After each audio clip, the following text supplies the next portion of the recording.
jungle.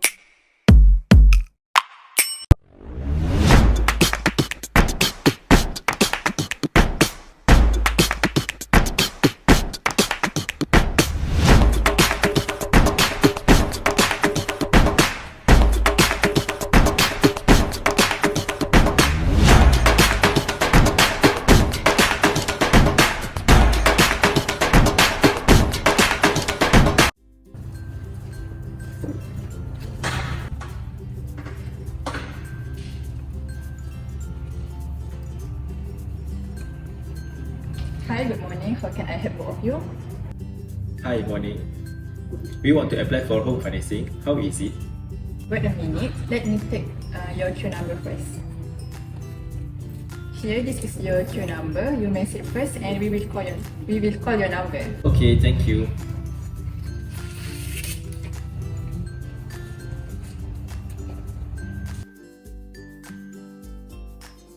A few minutes later.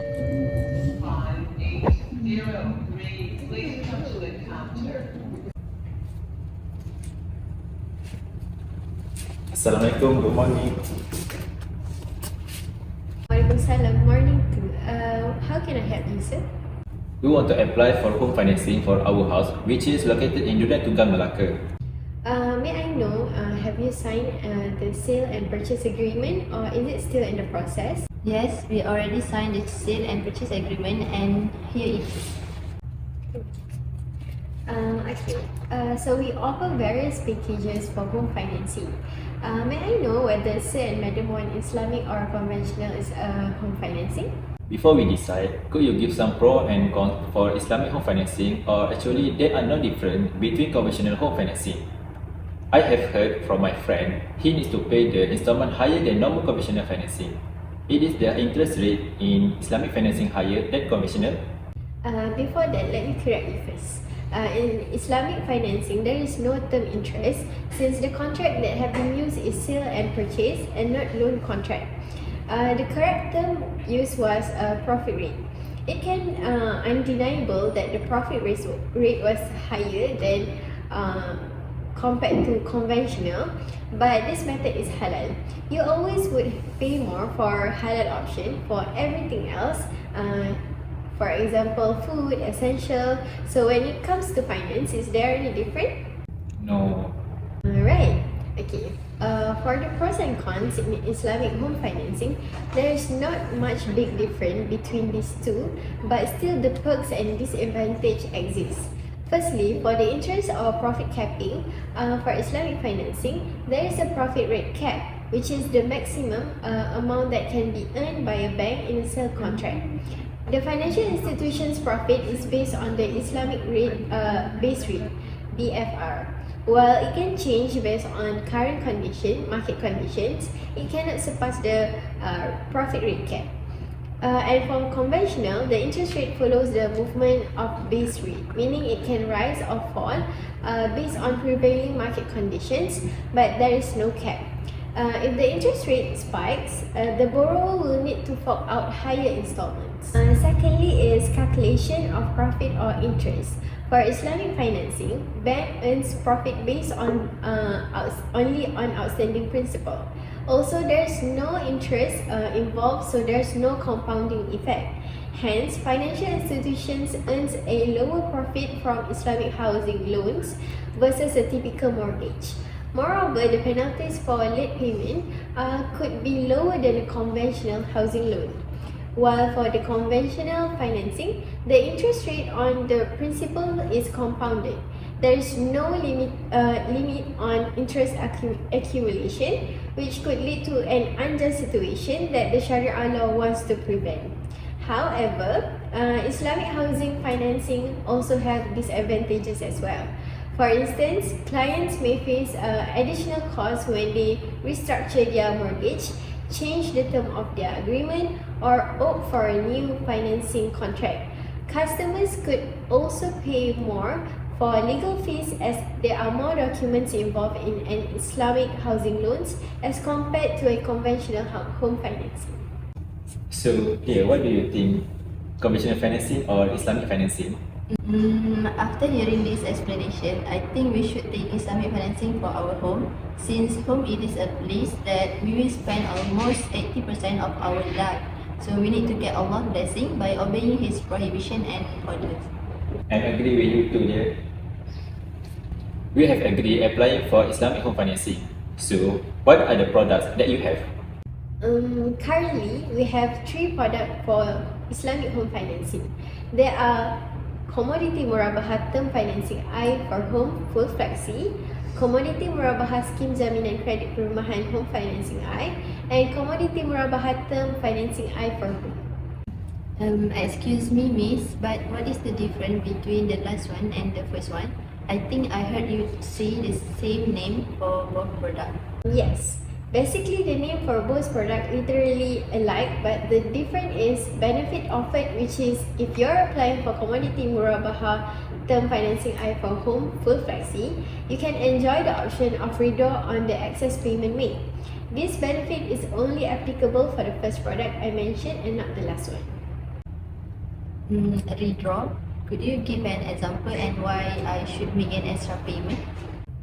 Literally, customer will make extra repayments to pay off their financing faster and reduce the profit rate they pay. And also, they can use the redraw balance when they need to use sum of money rather than taking out personal financing. For further understanding, let me give you the scenario. So here is the story of Ali and Amina.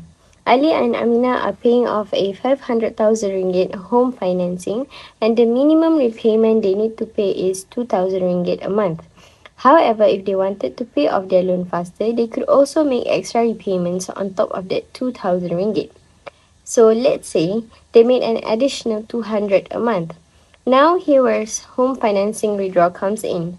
Over the years, Ali and Amina have made around 12,000 ringgit in extra repayment. But now they are thinking about adding a kitchen cabinet. Using the redraw facility, which is attached to their home financing, they can actually dip into that 12,000 ringgit in extra repayment they have made and put it towards paying for their kitchen cabinet cost. Wow, interesting. I think we should choose this product there. Maybe in the future, this kind of facility will be useful for us. Who knows? Alright, we will choose this product. But first thing, it is mandatory for you to open a basic Islamic current or saving account to facilitate standing instruction to auto-deduct the relevant scheduled installment. Oh, no worries. Both of us already have the saving account for RHB since our salary will be deposited in RHB account. Wait a minute. What is in the contract that has been used in this contract? So far that I know from my colleges, there are so many contracts in Islamic product. There are 5 contracts for this product, which are Commodity Murabahah, Tawarruk, Musawamah, Rahnu, and also Wakalah. I have heard only Tawarruk, Rohan, and Wakalah, but for Musawamah and Community Murabahah, it is a new term for me. Could you explain about these two? No problem, madam. Commodity Murabahah is a tawarruk arrangement between the bank, customer, and commodity supplier through brokers. It refers to the trading of commodities which act as the underlying assets of a sale and purchase transaction. You will make payment to the bank for the sale price of the commodity, which includes cost price and total profit on deferred basis. With the concept of tawarruk, you will receive cash proceeds in exchange for the commodities being sold off to the third party. The cash proceeds shall be used to finance your intended home. The redraw amount that I mentioned before will be traded based on Musawamah. So Musawamah is a sale in which the seller is not obligated to disclose the price paid to create or obtain the good or service. When the customer makes an extra payment on their financing, the amount of extra payment will be traded at cost price. Wow, there are so many contracts applied in this financing. I thought 1 or 2 contracts only, but 5. Why are you really attractive with this contract here? As long as we take Islamic financing, it was enough. This typical mindset we need to change. We need to know every single thing regarding our financing, and I think it is not wrong to know more. Yes, I'm agreed with you too, madam. But sir, do you bring the documents required along with you? Oh yes, here is my IC photocopy, latest 3 months salary slip and salary crediting statement, latest EPF statement, latest BE form and sale and purchase agreement. I'm also bring along my wife's document in case she can be guarantor for me or perhaps my name alone cannot apply for this financing. Thus, we can apply for the joint account financing. She is a nurse in KPJ and all the documents relating to her also in this file. It is true. Maybe I can help my husband with this financing since I don't have any necessary commitment other than expenses for myself, child and parent. Wow, both of you are well prepared to apply for this financing. Of course, this is my first house for my beloved family. So for sure, I need to prepare well to ensure we get this home financing. Alright, sir and madam, before that, for MRTT, do you want to pay on your own or include in the total financing amount? Both of you know, right? If you apply for home financing, there is also cost incurred for valuation fee, legal fee and others. If you do not have enough money, all those costs need to be included in the total financing amount. Yes, we are already informed of that and also prepare around 36,000 for all other costs. Okay, good. So bank will only give a financing amount. Oh, sorry, sir. I forgot to ask you. If you want 100% financing or 90% financing? So okay, we already paid the deposit of 10% to the developer and we only need financing up to 90% only. The price of the house was 450,000. So we need 405,000 for the financing amount. Just some information. Since you have already prepared some amount of money for other fees including MRTT, so you are free to choose the service of any of the bank's panel takaful operators for all MLTT or MRTT financed by the bank or for self-finance. You may select any recognized takaful providers in the country. However, to avoid any delay, the appointment of the bank's panel takaful is highly encouraged. I see. But if we include the takaful in our financing, it will make us to pay more for the monthly settlement or the period of our financing may be longer. So I think we will find our own takaful providers. Okay, I will take note about that. Wait a minute. After doing some calculation, roughly, the monthly installment that you have to pay is around 3,600 ringgit. Wow, it's kind of high. Miss, if there any way to reduce a little bit the monthly installment? Yes, we can design the monthly installment for you. For the first year, you will pay low, and for the next 2 years, it will increase a little bit, and for the remaining years, the normal installment you should pay.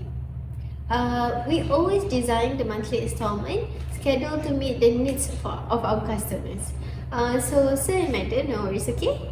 Oh, luckily, there is solution for us. But what if we fail to pay on time or maybe late for 2 to 3 months? Will the bank auction our house in the market? No, right? First thing first, can I call my manager? Because I am not too familiar about this. So to avoid any misinformation, my manager will explain to you, to both of you.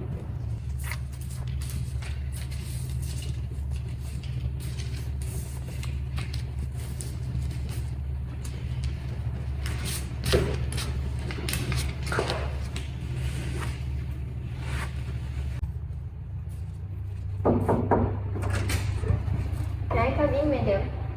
Yes, please come in.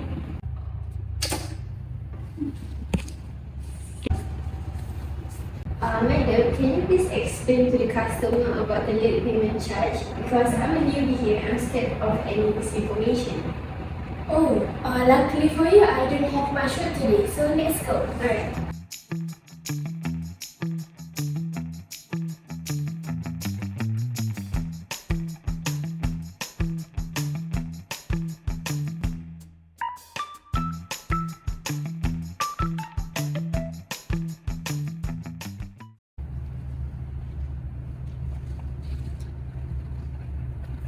Assalamualaikum guys, morning. Morning, sir. Before that, I'm sorry my subordinate could not explain to you about the late payment charge since she is a newbie here. But never mind, I will explain on behalf on her. It's okay, madam. It's understandable. Okay, for the late payment charge, or we call in Islamic term takwid, we as the bank have the right to impose takwid for any failure on your part to pay any amounts of monthly payment under the facility on the due date of payment. You shall pay compensation charge to the bank on the overdue amount based on this formula, which is. Other than that, for any failure on your part to pay off any amount overdue and which failure continues beyond the tenure of the facility, the compensation rate that shall be applied is the Bank Negara Malaysia prevailing Islamic money market rate on the overdue amount of any other method approved by Bank Negara Malaysia. And the amount of such compensation shall not be compounded. Furthermore, the compensation at the aforesaid rate shall be payable by you after as well as before any judgment or order of court. Okay, we also have the right to set off. Bank may be given 7 days prior written notice to you, deduct any money in any of your accounts with the bank to pay any amount due and payable by you to the bank. Legal action will be taken if you fail to settle the total amount due after 3 reminder notice have been sent. Your property may be foreclosed and you will have to bear all costs. You are also responsible to settle any shortfall after your property is sold. The bank may commence recovery activities, foreclosure and bankruptcy proceeding if you fail to fulfill your obligations. Legal action against you may affect your credit rating, leading to credit being more difficult or expensive to you. Oh, like that. Really good explanation. Thank you, madam. Okay, I think that's all. I think I need to go. So anything you can ask me. So is there anything that you are both curious about this product? So far, we don't have. But usually, how long we will get the feedback whether our application accept or reject? Usually, it takes a week, and if your application is accepted, we will give a call to give you letter of offer. I see. Okay, thank you. Welcome. Thank you for choosing us.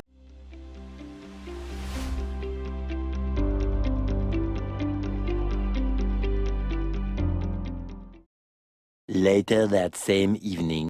Madam, do you remember about the married couple this morning that you had to explain about the default in the payment? Oh, yes, what's wrong? Is there any problem arising? Actually, after calculating the husband PSR, it was over 60%. Then I tried to calculate again the PSR by combining both monthly commitment and net income, since the husband already told me to make his wife as his guarantor or make his financing as a joint account together with his wife in case of his name alone cannot be applied for this financing. The problem is, after I calculate the DSR, I found that the DSR is almost 60%. So I want to get your opinion. Is it okay if we accept the application, since I think it's too risky because the DSR is quite high. But at the same time, they really need this financing. What do you think, madam? Can I see the document first?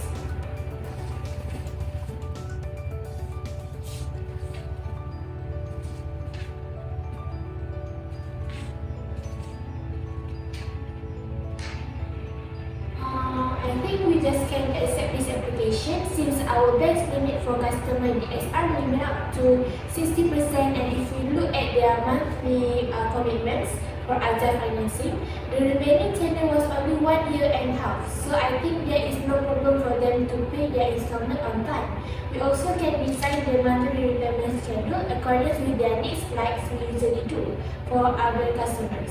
For the first year of monthly installment, start with the low amount and you start increasing for the next installment and continue fixed till the end of tenure. Alright, madam. Thank you for your opinion. So we will accept this application, right? And I will proceed to the next step, okay? Sure.